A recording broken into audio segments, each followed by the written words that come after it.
Two sisters live in this house, and the son of one of them fell in love with his own aunt. Now let's take a look at a scene where Lucas and Maria are returning home drenched in the rain. Under the pretext of giving a towel, Lucas started kissing Maria secretly. Maria's anger flared and she said clearly, "Stay away from me." But when the time comes, Maria stops herself. But her husband is hiding a secret that no one can even imagine. This is the story of a rich family where there is no shortage of money. But nothing is legal. From the outside, everything looks perfect. But there is a hunger hidden inside that breaks every bond of relationships. Maria's husband, Hannes, is a German police inspector. Both of them came to live in a village named Prok. Actually, Maria belonged to a very rich family in this village whose father's name was Paul Hartmann. His fear was spread throughout the village. People knew them as the Hartmann brothers. His company does shipping work.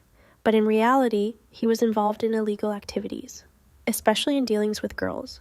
He had deep connections with big dealers. Maria also has a sister, Edath, who has 3 children, Lucas, Sebastian, and Rosa. One day, Elias Hartmann, Paul's brother, was with some girls at the pond. He appeared with his men. He was dealing with girls on the phone. After some time, one of his men showed the body and said that it was too weak for work. Meanwhile, Haynes, while returning from his duty, sees Mr. Gar standing on the roadside and asks him to come with him, but he refuses.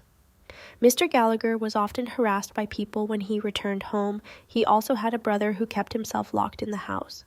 Being a German, he was severely discriminated against. That evening, Paul Hartmann had thrown a party because it was his company's anniversary. Deputy Mayor Mr. Fight Stinger was also there. Hannes shook hands with them and went to Maria and apologized for being late. But Paul Hartmann took Maria to meet the deputy mayor. Paul doesn't like Hannes at all because he is an honest police officer. Meanwhile, Rosa started calling Hannes for a dance. Just then, Elias Hartmann came and told that one of his daughters had died due to illness. Paul orders him to destroy the evidence. His 2 special men, Jim and Garrett, set out to destroy the evidence. Meanwhile, tension was increasing between Hannes and Maria. It had been 6 months, but the closeness between the two had not increased. Hannes asked her to come with him, but Maria left without saying anything. Outside, Rosa met her boyfriend Gregor, who wanted to take her with him. Inside, Lucas and Maria were sitting and drinking wine. Just then, Sayan came there and started asking about Rosa, but they don't know where he is. Then Hannes stops the car in which Roja and her boyfriend were going at a very high speed. Hannes became angry because of driving without a license and drinking alcohol and asked Rosa to come out. Rosa took him aside and told him that her boyfriend would be leaving the next morning. That's why she has gone on a long drive last time. He is not ready to accept the harm. Rosa said she would do anything for him and started walking forward. Hannes tries to stop himself but is manipulated by Rosa. Then suddenly Gregor came there and saw both of them in that condition. In a fit of anger, he smashed the glass of a car parked nearby. Hannes looked him straight in the eye, gave him a warning, and quietly let him go. The next morning, Hannes receives news of an accident. When he reached the spot, Rosa's body was lying there, and someone had taken Gregor to the hospital in time, which saved his life. Seeing all this, Hannes got scared. He was afraid that his truth might come out. Meanwhile, the entire Hartmann family had reached the police station. Sebastian suspected that all this was done by his sister's boyfriend's family. Without delay, he set out to find out the truth himself. Meanwhile, Hannes comes to Maria and says in a tired tone that our family is going through a very bad time for the last some time. He says that when he saw Rosa's body at the crime scene, the ground slipped from under his feet. After this, Hannes went straight to the hospital where he saw Gregor, who was in a coma. There he meets Gregor's father, Mr. Hull, who already hates the Hartmann family. Mr. Hull angrily says, "This is all because of your Hartmann family. I wish I could set the entire village on fire." Hannes later went to the place where he had stopped Rosa and Gregor. He was erasing his tire marks. Then 2 police officers, Manuel and James, arrived there. Hannes somehow convinced him, but James was suspicious. Meanwhile, a handsome priest came to Edith's house. After the prayer, Edith broke down and wept, laying her head in the priest's lap. She said her children had 3 different fathers. Meanwhile, Lucas and Maria were still searching for Sebastian. On the other hand, Sebastian's bike had broken down. He had no other option now. So he set out on foot because he wanted to avenge his sister at any cost. Lucas and Maria got drenched in the rain while returning. Reaching home, Lucas gave her a towel and hugged her and kissed her suddenly. Maria was shocked. Angered, she told Lucas to stay away from her and then called Hannes to tell him that Sebastian was nowhere to be found. Then the deputy mayor told his wife that he would be late because he had to meet Paul Hartman. On the other hand, Sebastian was walking on the same path where his sister had met with the accident. There he finds the broken mirror of Gregor's car, and at that very moment he understands that something is wrong. He went straight to Mr. Gallagher's house and knocked on the door. Gallagher opened the door, but clearly stated that he saw nothing, and then closed the door. Seeing this, Sebastian became angry. He broke the window and went straight inside. Then he attacked Gallagher and beat him badly. When Haynes reached home, he saw that his daughter was sitting quietly in the dark. Then she said in a low voice, "Both of you will die in a short time." Hannes was startled, but regaining his composure, he slowly began to explain. "Son, your mother and I love each other very much." Maria was leaving after hugging her sister when Lucas asked from behind, "Should I drop you home?" Maria immediately refused. Then Lucas stopped and asked, "Are you angry with me?" Maria turned and said, "What do you want from me?" Lucas couldn't contain herself, and in the next moment they crossed all boundaries. All boundaries of relationships were broken as Maria was Lucas's mother's sister, Lucas's aunt. Meanwhile, Hannes received a call from Hale informing him that Gregor was recovering rapidly and might survive. Hearing this, Hannes panicked and said, "Let me know first thing when he regains consciousness. It's for the next night." Maria and Lucas were heading to a club. On the way, Lucas asked with a slight smile, "How did you know about this club?" Maria softly replied, "This club belongs to our family, the Hartmans, and I know it well." As they entered, Jim sat in a corner surrounded by dim lights and loud music. He was the man who ran the club. At Lucas's request, Jim, without question, gave him the key to a private room for 2 hours.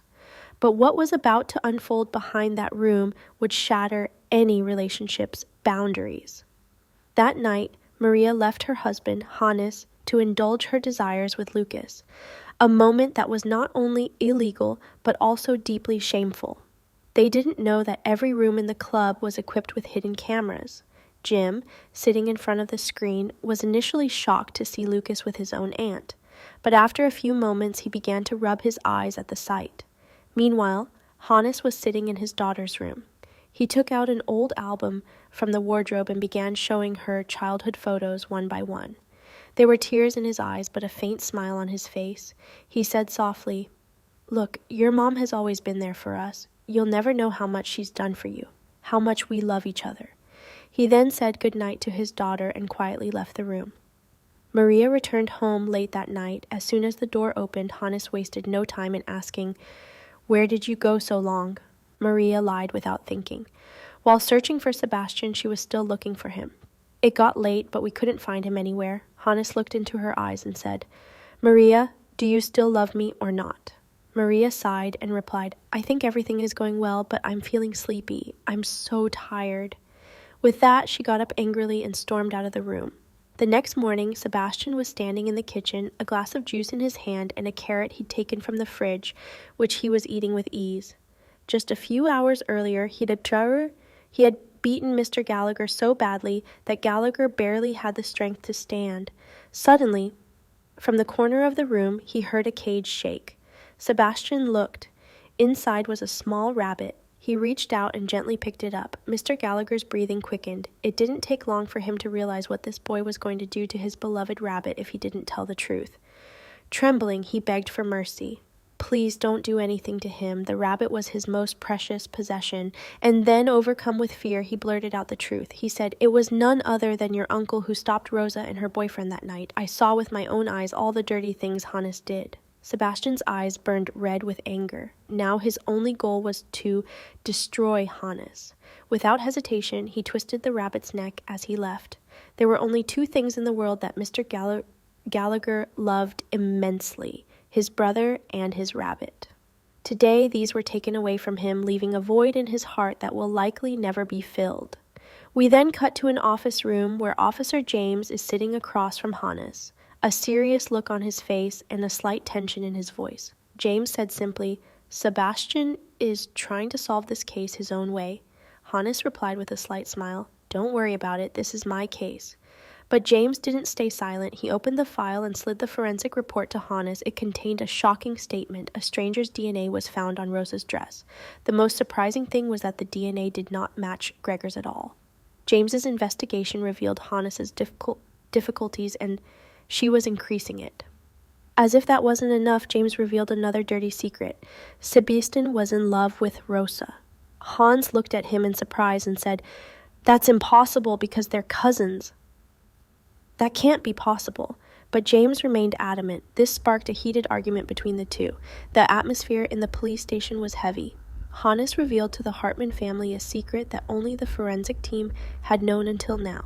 The DNA found on Rosa's dress was Ned Gregor's, but a third man's, and we haven't found any clue about that man yet. After a while, Hannes tried to talk to Maria alone. His voice was pleading. "We shouldn't create distance between us. No one in your family respects us, so why are we a burden to them?"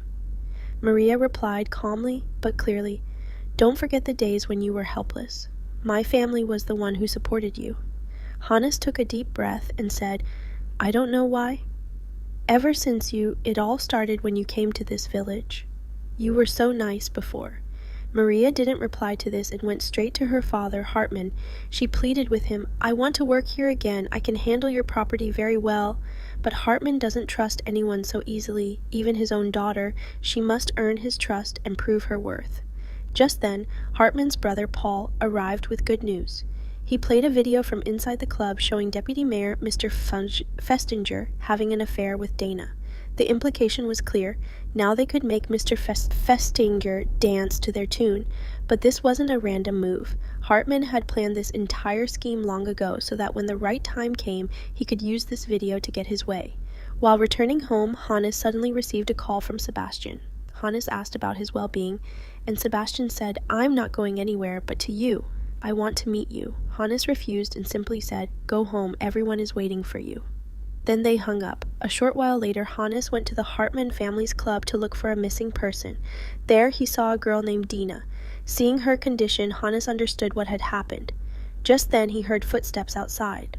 As Hannes went outside, he saw the man who was none other than Sebastian. Sebastian said, "I stayed at Mr. Glogger's, and Mr. Glogger saw everything you did to Rosa that night." Hannes couldn't understand what or who he was talking about. The next moment, Sebastian said loudly, "You will be punished for your mistake." Tears welled up in his eyes, and he asked, "Why did you do this? How could you do such a despicable thing?" Hannes replied, "Okay, I admit my mistake, but I want you to take your steps back." But Sebastian angrily attacked him. He fired in self-defense, and Sebastian was martyred in the moment, avenging his sister. Meanwhile, when Sebastian didn't return home, his mother Edith was terrified. Hannes quickly destroyed all evidence and put Sebastian in the trunk of his car. Suddenly, a police car arrived. James was inside. As James entered the club, he heard a car start outside. His suspicion fell on Hannes. He followed him in his car, but Hannes cleverly changed his route and eluded him. But the trouble wasn't over yet. A police checkpoint was underway on the road ahead.